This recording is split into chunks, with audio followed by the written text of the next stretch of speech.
In this video, we're going to find all x such that sine of x plus sine of 3x all over sine of 2x equals the square root of 2. Also, don't forget to subscribe and turn notifications so you don't miss a video.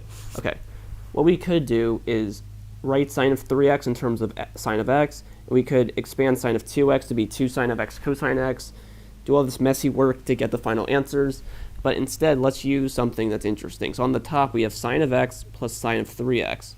So let's look at sine of x plus sine y. Is there identity for this? Now, if you know the identity, you can just go right to the step, but we will show the identity.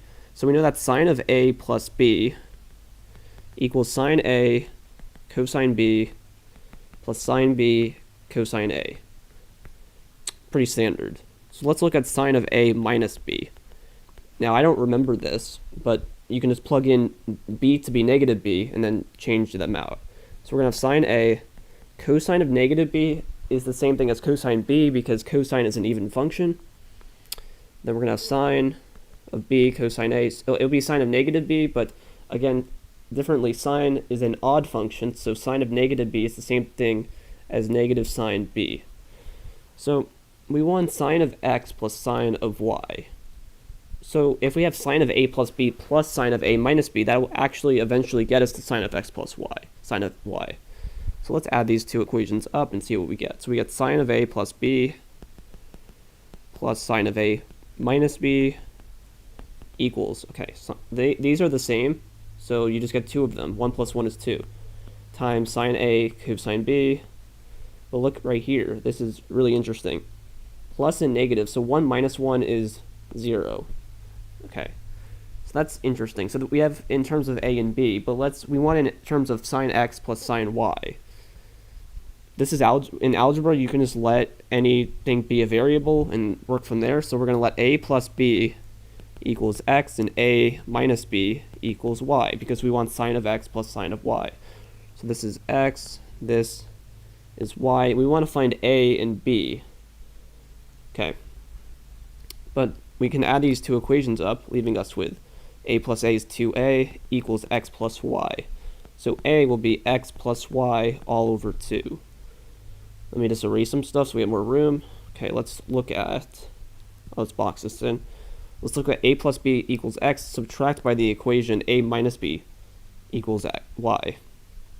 So a minus a will cancel. B minus negative b will be 1 minus negative 1, which is 1 plus 1, which is 2 times b equals x minus y, which tells us that b equals x minus y over 2.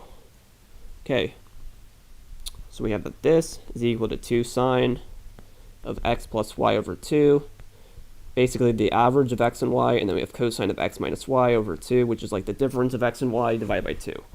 Okay, good. So now let's plug in y to be sine of, so let's plug in y to be 3x, so we get sine of 3x. So this would be 2 sine, okay, x plus 3x is 4x, divided by 2, 4 divided by 2 is 2 times x, then we're going to have cosine x minus y, so x minus 3x will be negative 2x, divided by 2, which would be minus x. Okay, good. But cosine's an even function, like we said before, so this will just be cosine of x. Okay. And look right here, you have a sine of 2x on the denominator. So we can just divide it by sine of 2x. We'll move the equal sign to the middle, just so it looks better, all over sine of 2x. Okay, and this is equal, the original says it's equal to the square root of 2. Okay.